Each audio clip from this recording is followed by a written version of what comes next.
지금 전 세계가 충격에 빠졌습니다. 미국과 유럽의 석유 하루 생산량이 수십만 배럴씩 사라졌습니다. 글로벌 재고는 20년 만에 최저치 석유 가격은 요동치고 있습니다.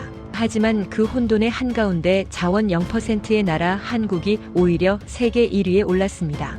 유럽 전문가들은 일시적 착시라며 비웃었지만 놀랍게도 미국 서부를 살린 항공유가 바로 한국산이었습니다. 석유 한 방울 없는 나라가 어떻게 세계를 지켜냈을까요?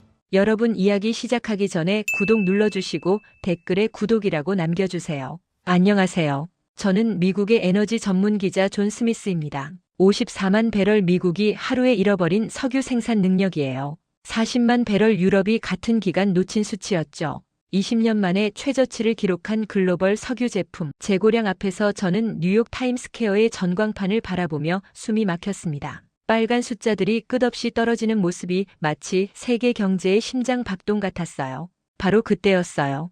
편집장 데이비드가 제게 던진 질문이 모든 걸 바꿔놓았습니다. 데이비드는 한국의 에너지 수출 증가율 차트를 제 앞에 던지며 물었죠. 석유 한 방울도 나지 않는 나라가 어떻게 이런 수치를 만들어낼 수 있냐고요? 저도 그 순간 의아했어요. 차트 속의 수출량은 전년 대비 300% 급증했더라고요. 월스트리트 저널 동료 기자들과 점심을 먹으며 이 이야기를 꺼냈을 때의 반응이 지금도 생생합니다. 모두들 비웃음을 터뜨렸어요. 석유 없는 나라가 언제까지 버티겠냐는 냉소가 가득했죠. 특히 마이클은 한국의 국방비가 500억 달러인데 석유 수입비는 그 3배에 달한다며 혀를 찼습니다. 그날 밤 맨해튼 사무실에서 야근하며 한국 관련 자료를 뒤지다가 충격적인 수치를 발견했어요. 한국이 수입하는 석유량이 연간 30억 배럴, 하루로 치면 800만 배럴이 넘더라고요. 이 엄청난 양을 모두 해외에서 들여와야 하는 나라가 과연 얼마나 버틸 수 있을까요? 런던 에너지 분석가 존 스미스와 화상회의를 하며 나눈 대화가 아직도 귀에 맵니다. 존은 한국을 두고 에너지 안보의 아킬레스건이라고 표현했어요. 중동 정세 한 번만 흔들려도 무너질 수밖에 없는 구조라고 했습니다. 저 역시 그 말에 고개를 끄덕였죠. 하지만 숫자는 거짓말을 하지 않았습니다. 한국의 석유 제품 수출액은 작년 대비 40% 증가했고 특히 항공유 수출량은 세계 1위를 기록했더라고요. 도대체 어떻게 가능한 일이었을까요? CNN 에너지 전문가 사라 톰슨이 방송에서 한 말이 제 머릿속을 복잡하게 만들었어요. 사라는 한국이 무너지면 아시아 전체 에너지 공급망이 흔들릴 것이라고 경고했습니다. 일본과 대만, 싱가포르까지 연쇄 타격을 받을 거라는 분석이었어요. 국방비 3배를 석유에 쓰는 나라가 언제까지 버틸 수 있겠냐는 마이클의 말이 계속 맴돌았습니다. 하지만 동시에 궁금증도 커졌어요. 석유 한 방울 안 나는 나라가 어떻게 세계 에너지 시장을 뒤흔들고 있는지 그 비밀을 파헤쳐야겠다고 생각했습니다. 3일 후 제네바 국제에너지 포럼. 저는 세계 에너지 전문가들이 모인 이 자리에서 한국에 대한 진실을 찾을 수 있을 거라 기대했어요. 하지만 첫 번째 연사가 단상에 오르는 순간 분위기가 싸늘해졌습니다.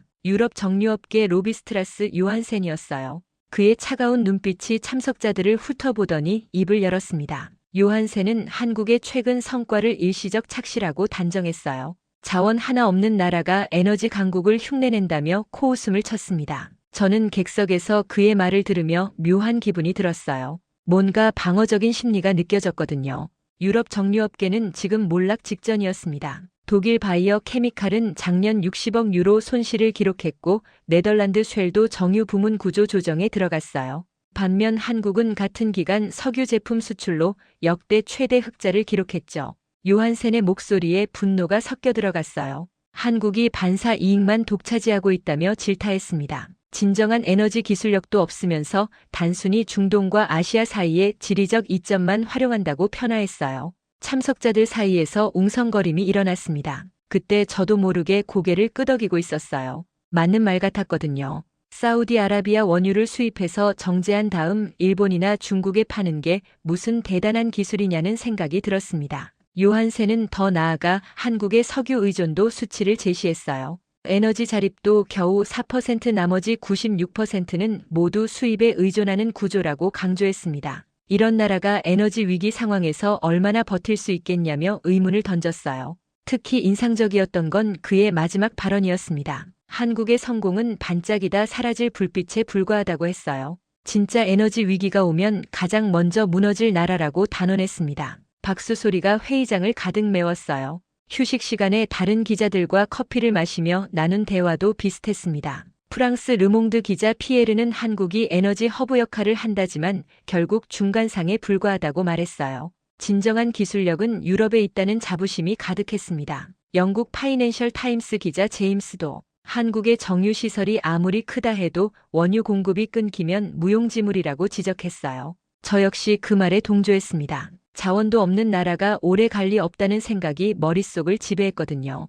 요한센의 발표가 끝난 후 지혜 응답 시간에도 비슷한 의견들이 쏟아졌어요. 노르웨이 에너지 전문가는 한국이 북해 유전 감산으로 생긴 틈새 시장을 노린 것일 뿐이라고 분석했습니다. 러시아 제재로 생긴 공급 공백을 메운 것에 불과하다는 평가였어요. 이탈리아 이엔나이 임원은 더 신랄했습니다. 한국정의 회사들이 환경 규제가 느슨한 틈을 타서 유럽 시장을 침범하고 있다고 비판했어요. 공정하지 못한 경쟁이라는 주장이었습니다. 포럼이 끝나고 호텔로 돌아오는 길에 저는 확신에 차 있었어요. 한국의 성공은 정말 일시적인 현상일 거라고 생각했습니다. 석유 한 방울 없는 나라가 에너지 강국과 어깨를 나란히 할 수 있다는 건 말이 안 되잖아요.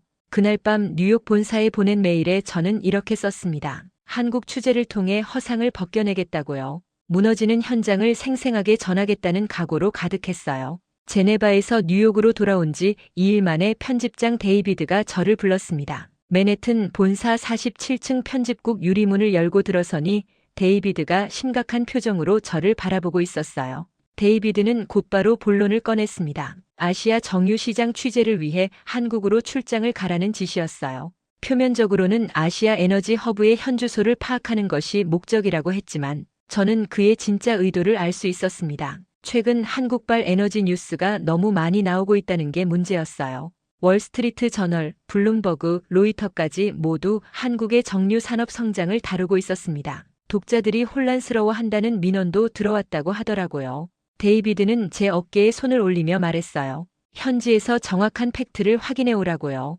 특히 한국 정유업계의 지속 가능성에 대해 객관적 분석이 필요하다고 강조했습니다. 하지만 저는 그의 눈빛에서 다른 메시지를 읽을 수 있었어요. 사실 저도 제네바 포럼 이후 한국에 대한 회의감이 컸습니다. 요한센의 말이 계속 머릿속을 맴돌았거든요. 자원도 없는 나라가 에너지 간곡 행세를 하는 게 우스꽝스럽다는 생각이 들었어요. 그날 오후 항공편을 예약하면서 저는 이미 기사의 제목을 머릿속으로 구상하고 있었습니다. 한국 정리업계의 허상 또는 버블 붕괴의 전조 같은 내용 말이에요. 독자들에게 진실을 알려야 한다는 사명감마저 느꼈습니다. 동료 기자 앤드류와 점심을 먹으며 한국 출장 얘기를 꺼냈을 때 그의 반응이 인상적이었어요. 앤드류는 한국이 석유 수입에만 연간 1,500억 달러를 쓴다며 혀를 찼습니다. 이런 구조로 언제까지 버틸 수 있겠냐는 의문을 표했어요. 경제부 선배 기자 마크도 비슷한 견해였습니다. 마크는 2008년 금융위기 때 한국이 얼마나 취약했는지를 상기시켰어요. 외환 보유고가 바닥나면서 IMF 구제금융을 받았던 나라 아니냐며 지적했습니다. 에너지 의존도가 이렇게 높은 상황에서 또 다른 위기가 올 수 있다고 경고했어요. 출발 전날 밤 저는 한국 관련 자료를 정리하며 놀라운 사실을 발견했습니다. 한국의 1차 에너지 수입 의존도가 95.6%에 달한다는 통계였어요.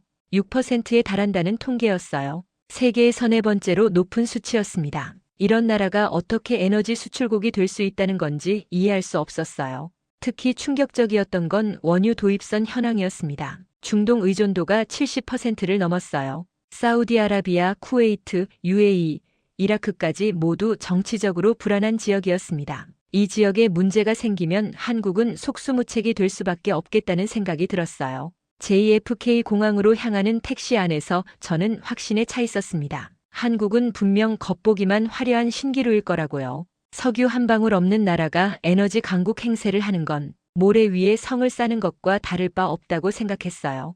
인천행 대한항공 항공편에 몸을 맡기며 저는 노트북을 열었습니다. 기사 초안을 미리 작성해 두려는 생각이었어요. 제목은 이미 정해져 있었습니다. 한국 에너지 신화의 민낯이라고 쓸 예정이었어요. 창밖으로 보이는 태평양을 바라보며 저는 다짐했습니다. 한국 현지에서 허상을 벗겨내겠다고요. 무너지는 현장을 생생하게 포착해서 독자들에게 진실을 전하겠다는 각오로 가득했어요. 석유 없는 나라의 헛된 꿈이 어떻게 깨져나가는지 보여주겠다고 마음먹었습니다. 14시간의 비행 내내 저는 한 가지 확신을 품고 있었어요. 한국에서 돌아올 때는 분명 실망스러운 현실을 담은 기사를 들고 올 거라고요. 인천공항에 도착한 지 3시간 만에 저는 울산 정유단지에서 있었습니다. KTX와 버스를 갈아타며 도착한 이곳의 첫 신상은 충격 그 자체였어요. 130만 배럴. 하루 처리 가능한 원유량이 눈앞에 전광판에 떠올랐습니다. 15개 정제탑이 수십 층 건물처럼 하늘을 찌르고 있었어요. 미국 텍사스 휴스턴 정유 단지에서도 본 적 없는 규모였습니다. 저는 순간 말문이 막혔어요. 현지 가이드 김철수 씨가 제게 다가와 인사를 건넸습니다. 김 씨는 울산 정유 단지에서 20년간 일해온 베테랑이었어요. 그의 설명을 들으며 저는 점점 더 놀라지 않을 수 없었습니다. SK에너지 울산 복합 단지만으로도 하루 84만 배럴러를 처리한다고 했어요. 이는 영국 전체 정제 능력과 맞먹는 수준이었습니다. 게다가 인근의 현대 오일뱅크, GS칼텍스, S오일까지 모두 모여있다니 믿기지 않았어요. 정제탑 앞에 서서 올려다본 순간 저는 현기증을 느꼈습니다. 80 높이의 거대한 구조물이 24시간 쉬지 않고 돌아가고 있었어요.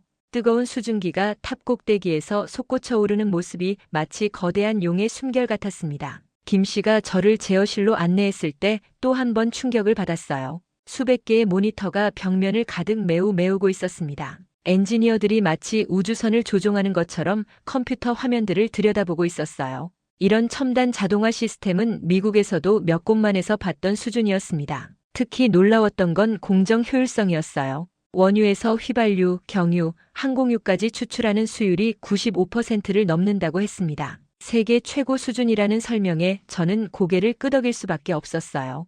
김 씨는 자랑스럽게 말했습니다. 이곳에서 생산되는 항공유가 미국 서부까지 수출된다고요? 특히 로스앤젤레스 국제공항에서 사용하는 항공유 중 상당량이 울산이라는 설명이었어요. 저는 그 순간 소름이 돋았습니다. 정유 단지를 둘러보며 또 다른 놀라운 점을 발견했어요. 환경 설비의 첨단화 수준이었습니다. 황제거 시설, 질소 상화물 저감 장치, 폐수 처리 시설까지 모든 게 최신 기술로 무장되어 있었어요.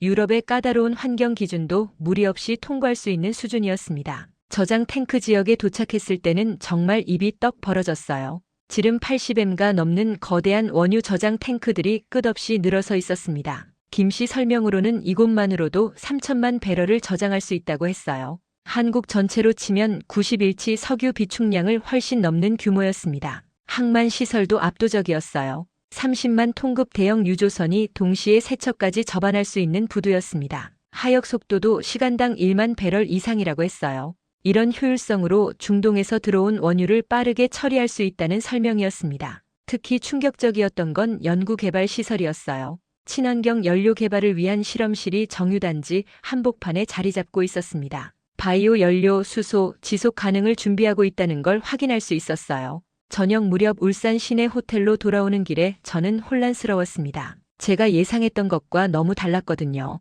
석유 없는 나라고 무시했던 한국이 오히려 미국보다 앞선 기술과 규모를 자랑하고 있었어요. 호텔 방에서 노트북을 열고 하루 종일 본 것들을 정리하려 했지만 쉽지 않았습니다. 미리 써둔 기사 초안이 현실과 너무 동떨어져 있었거든요. 이건 미국에서도 본 적 없는 수준이라는 생각이 계속 머릿속을 맴돌았어요.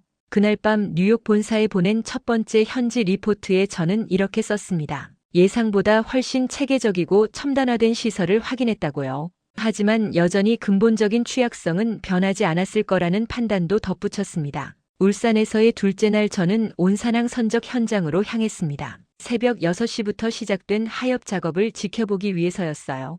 60만 톤 한 달 동안 미국 섭출되는 항공유 물량이었습니다. 거대한 유조선 세척이 나란히 정박해 있었어요. 선명에는 쉐브론, 엑손모빌, BP 등 세계적 석유 회사 이름들이 선명하게 적혀 있었습니다. 저는 그 순간 깨달았어요. 항만공사 직원 박영수 씨가 저를 안내하며 설명해 줬습니다. 이 항공유들이 로스앤젤레스, 샌프란시스코, 시애틀로 향한다고 했어요. 미국 서부 지역 항공유 수요의 29%를 한국이 담당하고 있다는 충격적인 사실이었습니다. 29% 세계 1위 정유율이라는 박 씨의 말에 저는 숨이 막혔어요. 석유 한 방울 나지 않는 나라가 어떻게 미국을 먹여 살리고 있다는 건지 믿기지 않았습니다. 선적 현장에서 만난 현대 오일뱅크 수출팀장 이정호 씨는 더 놀라운 이야기를 들려줬어요. 작년 대비 항공유 수출량이 340% 증가했다고 했습니다. 코로나19 이후 항공업계가 회복되면서 고품질 항공유 수요가 폭증했다는 설명이었어요.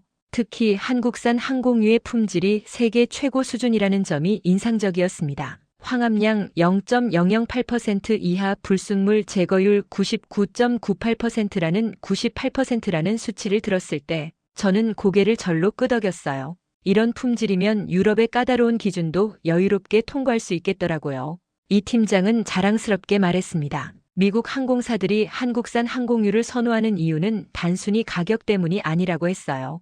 엔진 성능과 연비 환경 기준까지 모든 면에서 우수하다는 평가를 받고 있다고 설명했습니다. 부산항으로 이동해서 본경은 더욱 압도적이었어요. 컨테이너처럼 정렬된 석유 제품 수출 터미널이 끝없이 펼쳐져 있었습니다. 하루 평균 15만 톤의 석유 제품이 이곳을 통해 세계로 나간다고 했어요. 부산항만공사 김현우 과장이 보여준 수출 통계는 정말 놀라웠습니다. 한국의 석유 제품 수출액이 작년 기준 630억 달러를 기록했다는 것이었어요. 이는 반도체 다음으로 큰 수출 품목이라고 했습니다. 자동차나 조선업보다도 더 큰 규모였어요. 김 과장은 지도를 펼쳐 보이며 설명했습니다. 한국 석유 제품이 닿지 않는 곳이 없다고 했어요. 미국 서부는 물론이고 일본, 중국, 동남아시아 심지어 유럽까지 수출하고 있다는 것이었습니다. 특히 충격적이었던 건 싱가포르 경유 물량이었어요. 한국에서 생산된 석유 제품이 싱가포르를 거쳐 인도, 중동, 아프리카까지 재수출되고 있다는 설명이었습니다. 아시아 석유 제품 허브라고 불리는 싱가포르조차 한국 제품에 의존하고 있다는 뜻이었어요. 울산으로 돌아오는 길에 저는 S-오일 온산 공장을 방문했습니다. 사우디 아람코가 지분을 가지고 있느니 정유 회사의 규모도 상상을 초월했어요. 하루 66만 배럴 처리 능력의 최신 잔사유 분해 시설까지 갖추고 있었습니다. S-오일 수출 담당 차민노 이사는 흥미로운 사실을 알려줬어요. 모 회사인 사우디아 아람코조차 한국에서 생산된 고부가 석유 제품을 역수입해 간다는 것이었습니다. 원유를 주고 완제품을 사가는 구조라니 정말 놀라웠어요. 차 이사의 설명에 따르면 한국 정유업계의 경쟁력은 복합정제 시설에 있다고 했습니다. 원유에서 휘발유, 경유, 항공유, 납사, 아스팔트까지 모든 제품을 한 번에 생산할 수 있는 능력이 세계 최고 수준이라는 것이었어요. 그날 저녁 서울로 올라오는 KTX 안에서 저는 혼란스러웠습니다. 제가 알던 한국과 너무 달랐거든요. 석유 없는 나라고 무시했는데 오히려 미국을 살리고 있었다니요. 스마트폰으로 본사에 보낸 메시지에 저는 솔직하게 적었습니다. 예상과 완전히 다른 상황이라고요. 한국이 단순한 정예 국가가 아니라 글로벌 에너지 허브 역할을 하고 있다고 보고했어요. 세상에 이런 일이 있을 수 있나 싶었습니다. 미국을 살리는 게 한국이라니요. 제 모든 편견이 산산조각 나는 순간이었어요. 서울에 도착한 지 3일째 충격적인 뉴스가 터졌습니다. 오펙 플러스 회의에서 증산 결정이 발표된 것이었어요. 배럴당 15달러에서 62달러로 하루 만에 유가가 27% 폭락했습니다. 저는 여의도 한 카페에서 블룸버그 뉴스를 보며 긴장했어요. 사우디아라비아가 하루 200만 배럴 증산을 결정했다는 속보가 계속 떠올랐습니다. 바로 그때 제 휴대폰이 울렸어요. 제네바에서 만났던 라스 요한센이었습니다. 그의 목소리에는 조롱기가 가득했어요. 요한센은 득을 양양하게 말했습니다. 자신의 예측이 맞았다고 하면서 한국도 이제 끝났다고 단언했어요. 유가 폭락으로 정제진이 축소되면 한국 정유업계는 버틸 수 없을 거라는 분석이었습니다. 특히 그가 강조한 건 한국의 구조적 취약성이었어요. 전량 수입에 의존하는 원유 조달 구조상 유가 변동성에 극도로 민감하다는 지적이었습니다. 원유 가격이 떨어져도 재고 손실이 막대할 거라는 예측이었어요. 요한센의 말이 끝나자마자 저는 서둘러 증권가로 향했습니다. 여의도 금융가에서 만난 하나 금융투자 김상철 애널리스트의 표정은 어두웠어요. 김 애널리스트는 걱정스럽게 말했습니다. 한국 정유주들이 일제히 급락하고 있다고 했어요. SK이노베이션 8%, 현대오일뱅크 12%, GS 6% 하락이라는 수치를 보여주며 투자자들의 우려가 커지고 있다고 설명했습니다. 더 심각한 건 해외 투자 은행들의 보고서였어요. 골드만삭스가 한국 정유업계 전망을 네거티브로 하향 조정했다는 소식이었습니다. 모건 스탠리도 비슷한 입장이라고 했어요. 저는 그 순간 요한센의 말이 맞을 수도 있겠다는 생각이 들었습니다. 아무리 시설이 좋고 기술력이 뛰어나도 원재료를 전량 수입하는 구조에서는 유가 변동을 감당하기 어려울 수밖에 없잖아요. CNN 아시아 지국에서 연락이 왔어요. 한국 정유업계 현황에 대한 긴급 전화 인터뷰 요청이었습니다. 저는 조심스럽게 답변했어요. 단기적으로는 어려움이 예상된다고 말했습니다. 그날 저녁 명동의 한 레스토랑에서 현지 에너지 기자들과 만났어요. 조선일보 산업부 박기철 기자,